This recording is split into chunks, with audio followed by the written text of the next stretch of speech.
Which part? The beginning, the beginning, my house. Oh, who I am? Yeah. Okay. Oh, okay.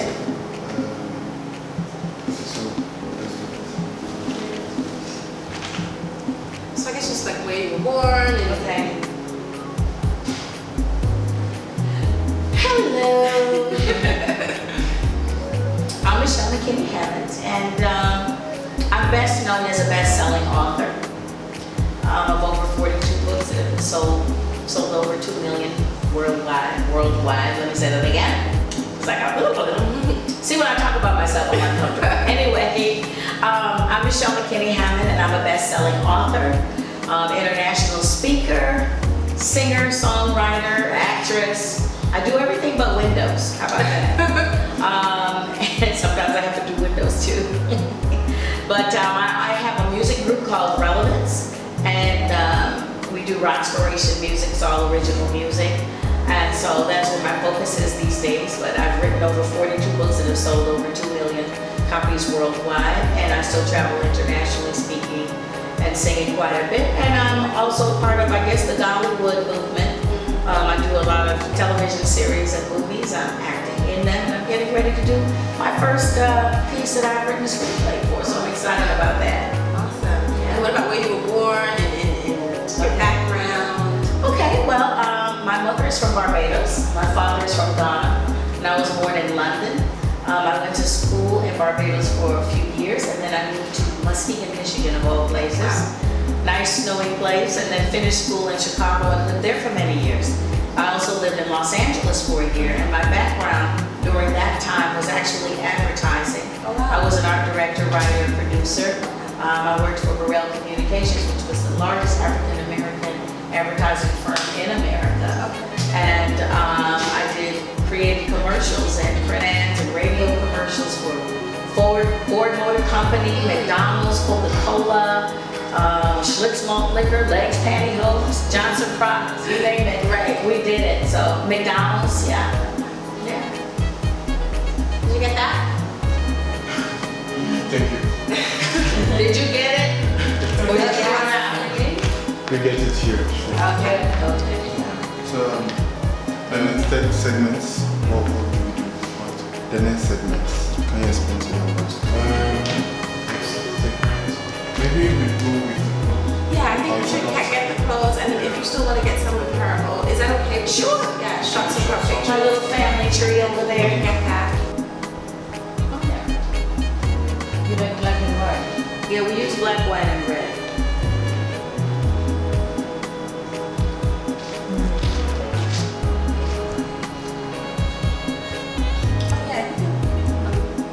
So we perform. Oh, picture. You can like. Yeah. So I have a case, right? You do. I do have a case. And so I collaborated with a designer in town to create these looks. But my dad is Ghanaian. My mother is from Barbados, and I was born in London. And I'd like you before you tell us okay, here's the album cover. this important piece.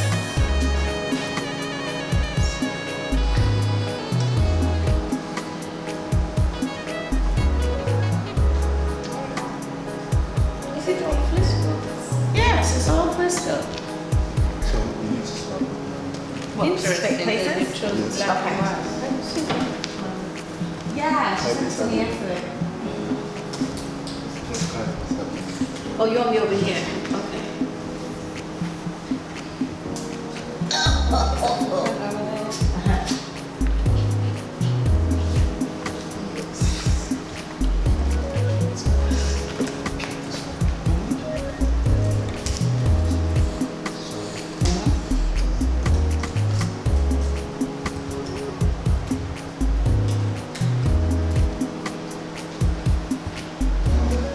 Yeah,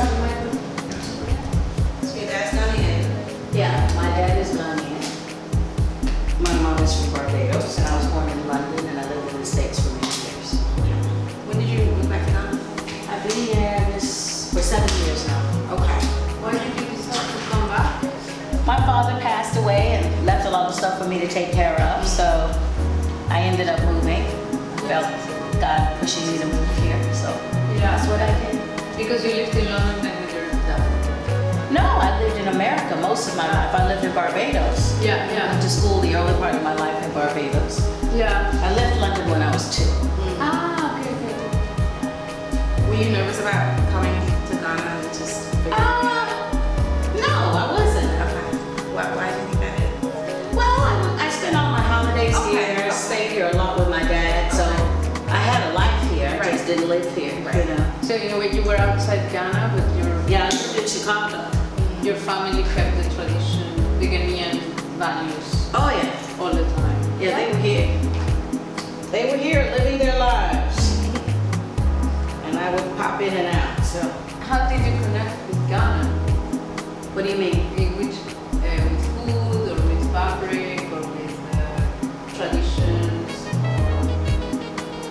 Well, I think that for me, I always loved the food, and I've always jokingly said that during the slave trade, the Ghanaians must have gone to Barbados because there was no difference to me between Barbados and Ghana. So it wasn't some big cultural leap for me in the sense of the food and how people are towards one another. They're very fatty in Barbados as well because it was a British colony.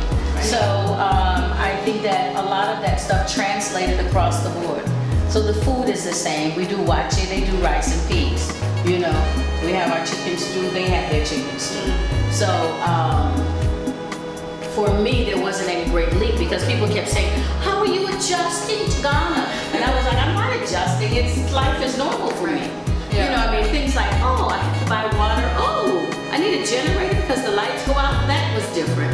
But as far as the people factor and food factor, it wasn't any different. Now, fashion-wise, I would say, even though I lived in Chicago, which was a very fashion-forward city, and people love to dress, I have to say that I wore mostly black, navy, and chocolate because I traveled a lot, and so it was easy for me to coordinate my pieces.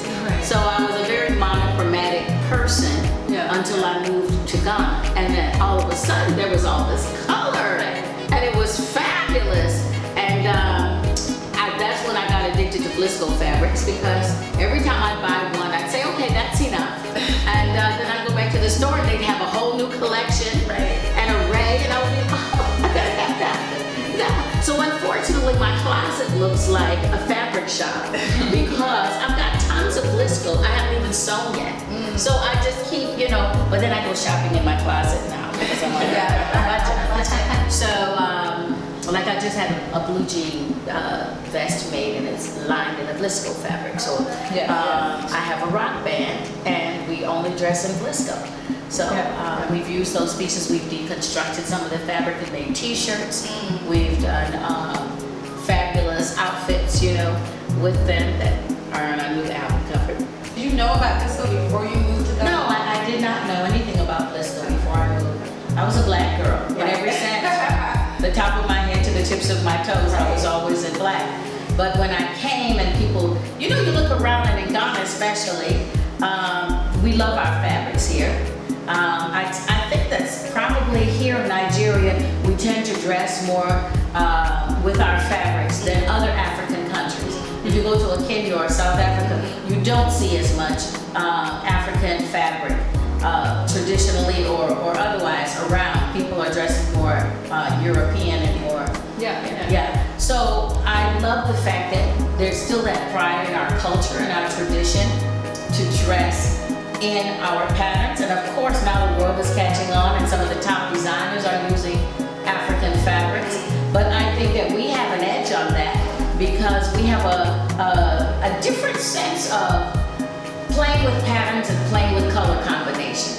I think that we get it right, and I think that they try and it's okay, but it's not special, you know. So I think that we have that edge, and I wish that we really pushed our African designers more with that because it is unique in the fashion sense, and it should be appreciated and celebrated. So I love the fabrics. I've always wanted to be a Vlisco ambassador. This is my shameless plug.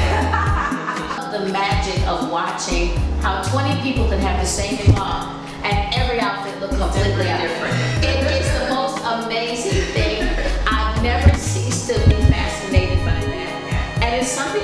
want the world to see it. Yeah. Yeah, is this Vlisco you wearing? This is Vlisco. They put the beads. Yes, they put the beads on. This is done by a friend of mine named Sipa, and she does it reversible.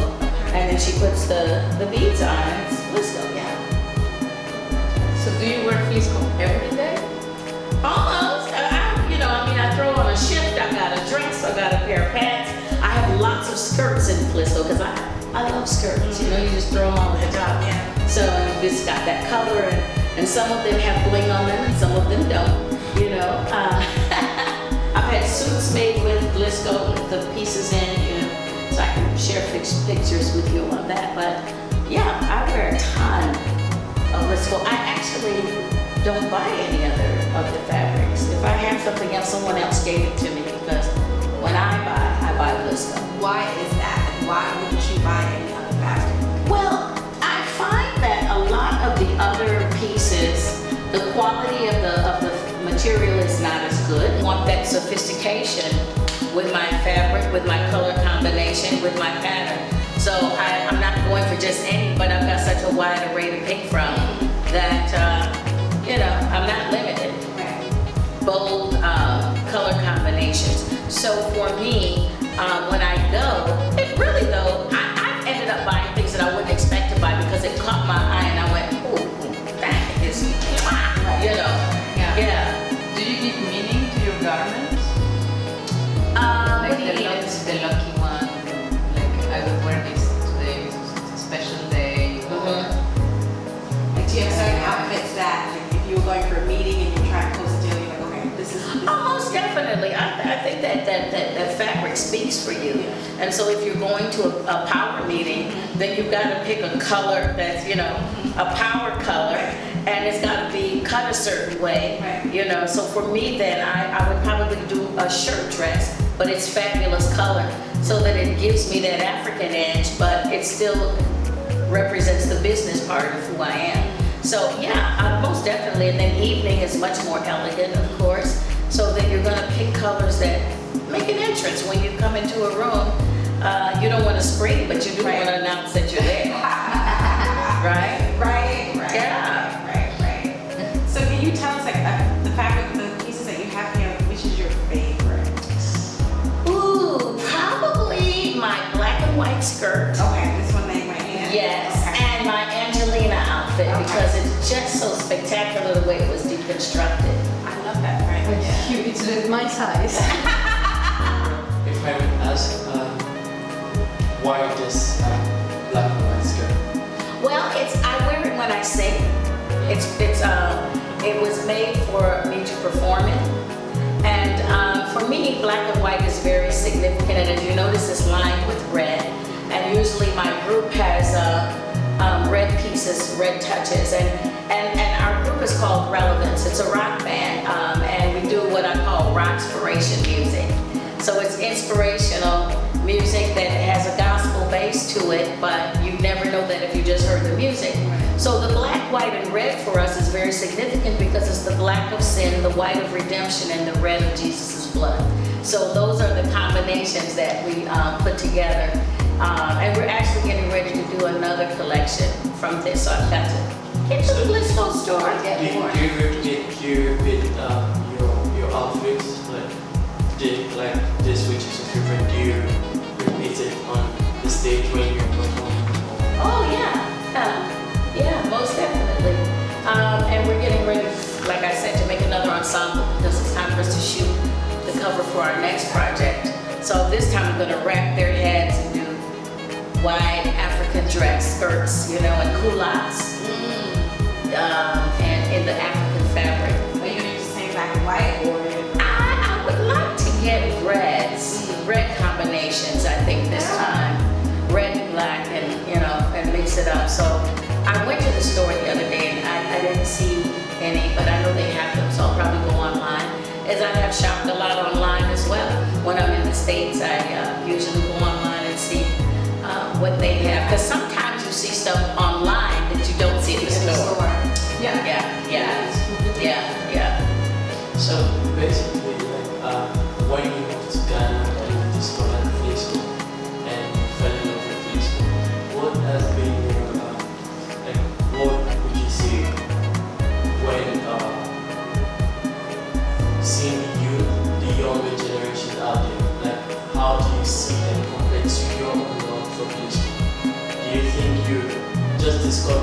Vlisco at this short period of time?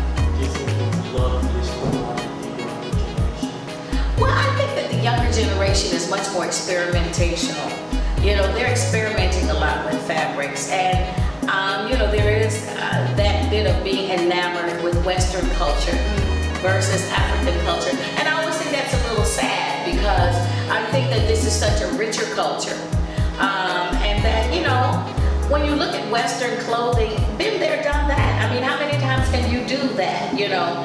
And here we have this wide array of colors and fabrics to choose from. Actually, I even was speaking with a friend of mine who hosts a huge fashion show here every year. And I said to her, you should challenge all of the designers that enter the fashion show to do one piece of African fabric and then have, you know, like a runoff, a competition on who uses the fabric the best. Because even with the designers, I see them being very enamored with European fabric. And I think there's a slight danger here because as Africans, when we do Western and European design, you have to be better than them at it. You know, the finishing has to be better. The styling has to be something so unique that they go, wow. Event in Los Angeles and I'm dressed in my African dress. And can I tell you how many people stopped me on the red carpet for photographs, you know, because it was unique and it stands out. So for me, Western culture, European, you're blending in. When you put on something that's rich in African tradition and culture and sewn well and some unique, fabulous design, you stand out. You are the statement. You don't make a statement, you are the statement. What do you think would happen if there was sun, H&M, Bershka, Mango in Accra? Well, you know, once again, I think there's this being enamored with Western culture that makes people run and buy that. And for me, the value isn't even there. You know, my Vlisco things last. You know, they last. You buy a regular, you know, piece of cotton somewhere that has no design and you quickly notice the stain and, you know, a year of it and it's finished. So, and I tend to go shopping in my closet a lot because I roll over my stuff. You know, I might wear this for a season and put it away for 2 seasons and rediscover it the next season and go, oh, this is fabulous. How did I forget this? You know, let me rock this again, you know. I mean, so for me, I think that it just gives you much more of a diversity. It's much more interesting and eye-catching. And so if attention is what you want, this is the way you go. Not Western or European clothing. It blends in with everything else. It's also ran, as they say in the stores. And how would you recognize, because we talk a lot about African print and African fabric, if we are all together in Brussels or in Tokyo, how could you recognize African print? Well, see, that's the thing. African print stands out. I don't care where you go in the world. It's going to be the one piece in the room that's a whole different conversation going on from top to bottom, you know. So in a room of browns and navies and blacks, someone comes in a pattern. What? You know, I mean, it's a magnet. So if attention is what you want, or you just want to make a statement about your own individuality, because for me, that's huge. That I'm not a carbon copy of anyone. I make my own unique Michelle statement. I am very uniquely myself, and that means that I've got my own sense of fashion, my own sense of shape, color, pattern going on that speaks of who I am. You know, every piece is an identity piece for me. It's not just about throwing on something. Everything isn't me, but I recognize myself in specific things. So if I go to the store, and I mean, I love going to the Vlisco store because they just come and they're like, oh, try this one, that. Oh, did you see? I'm like, oh, that one isn't me, but this one is. Right. I know myself, you know, Right. and so I have a very specific taste point, and I get a lot of range of that from Vlisco. There are other stores I go to, I won't mention their names, not to disparage them, but I can walk through the whole store and I see one piece that I like. you know, an entire room of fabric.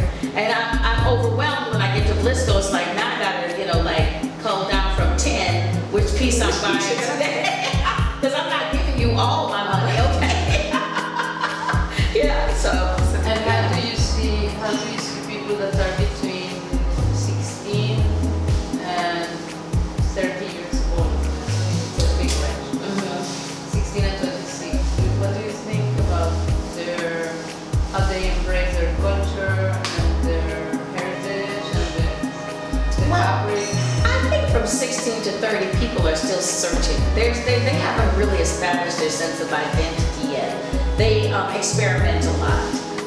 And they tend to look for norms of what are acceptable to the masses versus what is my individual statement, you know? So for me, I wish that we could encourage them to wear the fabric more, find funkier designers that perpetuate that by doing really interesting things with the fabric.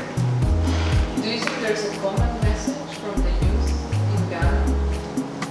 A common message. I don't know. I will say that I think that the young people in Ghana are more fashion conscious. You know, if I go out to the States, everybody's in jeans and t-shirts. They could care less. You know, unless you're in a realm of like Chicago where dressing is important for a specific occasion. But for the most part, everyone is pretty casual, where people in Ghana love to dress. I mean, if you go to church on Sunday, you are going to see the king, okay? You know, when my friends from America come here to go to church, they're like, wow, this is a fashion show, you know? Yeah, you know, I mean, it's like your eyes are like, beep, beep, beep, beep, beep, beep, you know, all over the place because people come dressed to impress. They come, when they come to church, every Sunday, they are not playing. And don't let a convention happen. That week, they got special clothes for that convention. Okay? So,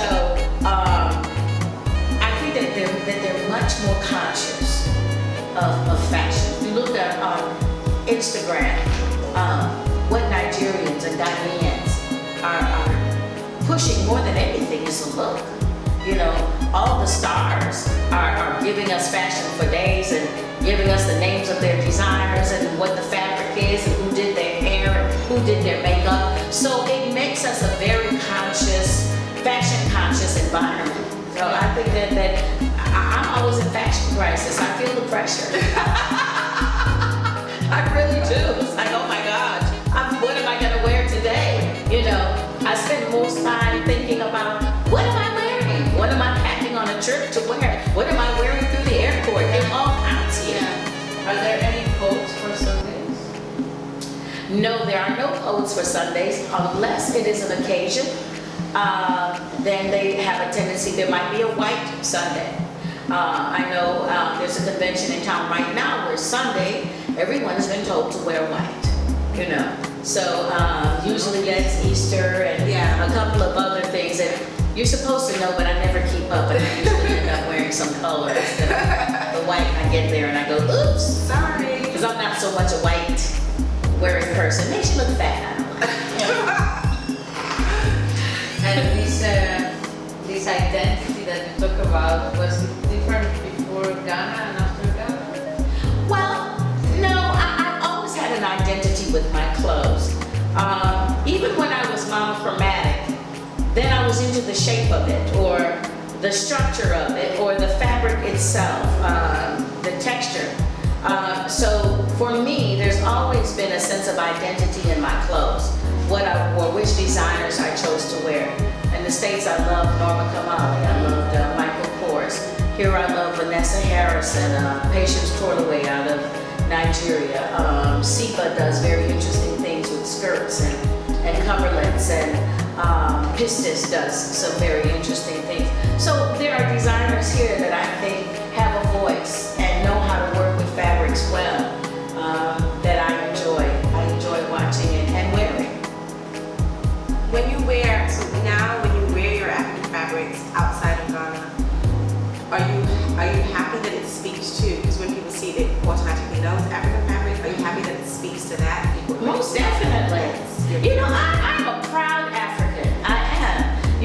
And when I go to LA and all these places, they're always saying, you should bring some of that stuff and sell it. And it's like, no, you need to bring your butt over there and get your own fabric and get it made up, you know? Right. Because for me, it is an advertisement. It is an advertisement of Ghana. It is an advertisement of, you know, they'll say, where did you get that? And I go, Ghana or Nigeria. And they go, you got that. And, you know, there's almost like this lack of expectation that we have fashion going on over here. And so when they see you in an outfit that they just love, and then you say was bought and made in Africa, it's like, wow, there's something going on over there. So I'm very deliberate about wearing my African fashions in America, because I think it's one of the best calling cards and the best advertisements for us as a continent. So, Vlisco has actually maintained your urban aesthetic from generation from when it started to this point. Yes. And you fall in love with Vlisco and rocking it the way you did records. Do you see yourself passing this teachings or this way of life to your daughter and seeing her passing it to her daughter? Well, I don't have any children. I do have nieces, and I will say yes, because my niece visited in Ghana, and she always loves the things I wear. And so she put in her request for her prom dress to be made with African fabric. And so, again, we used a Vlisco Angelina. It was a burgundy color. And she was so proud. I get chill bumps talking about it. She looked gorgeous in it, and she was so proud at her prom to have an African dress. And everyone, of course, loved it. Right. So, and they do backpacks with African fabric. They're always asking me to bring things because they know. I think our family nurtures that sense of being unique and being standout. And even though she's a quieter soul than myself, even she saw the value of doing something that was culturally rocking, you know, for her prom. So I was so tickled that she asked for that. And then a friend of mine, actually, who was a travel companion that I had when I was doing business in the States, I had her wedding dress made here. So I think that we have a lot to offer the world fashion-wise. I know that Vlisco has been doing some stuff in the States now, I think. And I do a lot of things for Essence magazine. And every time I go there, they're asking me, well, what do you have on? And, you know, I'm always saying, you need to come and do some fashion blogs on this, you know, because this is it. You know, you all are so in love with Wakanda. I'm living. Wakanda's pretend. I'm living the real thing. I'm living the real thing. Yeah. So what do you think Vlisco should, or Vlisco's music should do? What do you think Vlisco should bring, like something new? What do you think it's Vlisco? That's interesting. I think that maybe Vlisco should take over doing some fashion shows themselves. You know, I think that there are, you know, I know that they do segments in fashion shows, but I think that if Vlisco did their own fashion week and literally nurtured fashion designers to give me a line with this fabric. You understand what I'm saying? That it would start to push things to another level and bring back the importance of our African fabric. It's not just about what you do with denim or tweed or European and an American piece of fabric. But what are you doing with your African fabric? Because for me, that actually is more of a stretch of the imagination. It's more of a test of your true creativity. What can you do with this out of the ordinary? And so for me, I just think that Vlisco should do the fashion challenge. I actually come up with a whole TV show Around it. I did. That's a great idea. Because I'm just that passionate about it. But for me, well, I do have a passion for fashion, and I am very possessive and proud of our culture. And I don't want us to lose that. I don't want us to get so lost in imitating what we see as the mainstream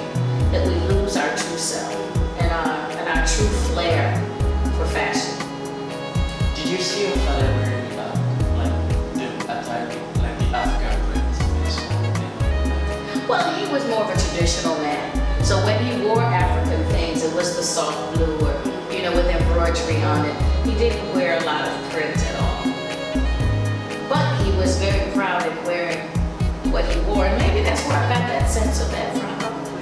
Yeah. Do you think that whether you are raised in Ghana or abroad affects your pride in certain symbols? I don't know. I can't really answer that. I think that that's a very individual thing. I think that there are a lot of people who live outside who get sucked into the culture and they think that, you know, that's it. They finally arrived. I was never that way. Maybe it's because my background is so mixed. You know, from London to Barbados to America, and I was always different. And so I had a choice. I either had to fight that difference or embrace it, and I chose to embrace it because I found that to be more liberating than constantly fighting some sort of stereotype off or not being able to celebrate all the flavors that I was. Any other questions? Actually, what I wanted to ask, I think she gave the answer. Like, do most of the prints they have their meanings? Like you go to the stores and you see the fabric. It's not just the colors. It's not just but the prints. You wonder like, what does this mean? Like, Do you know about that? Sometimes I ask them because I know that specific prints have different names and there's meanings behind them. And I tend to be, I like the graphic things more. I don't like it when it has like numbers or really specific things on it. That's going to be the part I'm going to cut out, the other part, you know. But I like that you're wearing something that speaks, that has a voice about a specific event or specific time. I think that it just gives you more of a meaning when you're wearing something. Angelina, of course, is my favorite one that has a name. And there's another one, I can't remember the name of it ever, in Pruma's Pencil. Yeah, there's a Pruma's Pencil. And there's one more that I really like, but I can never remember the name of it. This one is Angelina Gabriel. I don't know if you know that's Yeah, what I know. Yeah. It's I think it's the most copied print. It is the most in the copied world. print. Like, it's- In the world, because I remember it back from the 70s with the dashiki days. Yeah. You know, and then I came and I was like, oh, I didn't know where they got it from, you know, and so it was nice to know that it belonged to us. Yeah. And, I had a question.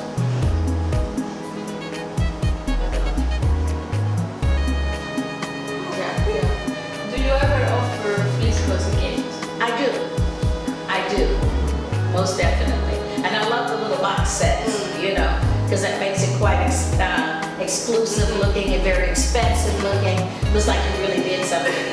So yes, I do, because I have a lot of friends that are also very fashion savvy and they love their fabrics, and so fabric is for me a gift. And I receive fabric gifts and I love it. Yeah.